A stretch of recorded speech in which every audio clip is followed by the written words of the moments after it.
You said something we haven't heard before, that you're in this through the convention, the summer. Yep. But here's what you told us in July. Listen. After I lost in New Hampshire 8 years ago, Poppy, I got out. Yeah.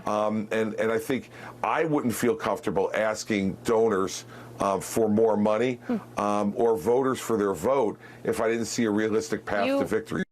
Then you also told the New York Times in September, if I don't do well in New Hampshire, then I leave. What changed? Well, nothing's really changed. I just have gone much better in New Hampshire. And so it seems to me that there's no path now that doesn't include me continuing. I'm going to do well in New Hampshire. What's well? I think right now I'm in the top 3, and I think I'm going to do even better than that. And so, that's what's changed. What's changed is that we've started to move up in the polls pretty significantly. Ron Desantis and Vivek Ramaswamy have dropped significantly in New Hampshire. And so that's what's changed. And so I'm going to continue to keep you guys updated as circumstances change. And circumstances have changed. What? Bro, what are you talking about, man? Just days away from the Iowa caucuses, former New Jersey Governor Chris Christie announcing just a short time ago he is suspending his campaign for the Republican nomination.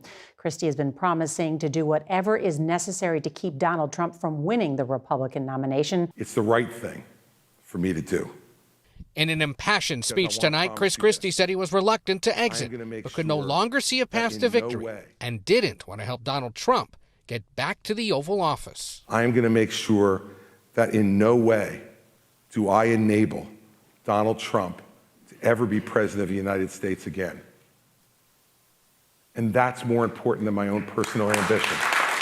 The former New Jersey governor explicitly campaigned to block Trump, frequently calling out other rivals for failing to more forcefully denounce him. I would rather lose by telling the truth than lie in order to win, because this is a fight for the soul of our party and the soul of our country. And he had a final warning for voters. Anyone who is unwilling to say that he is unfit to be president of the United States is unfit themselves to be president of the United States.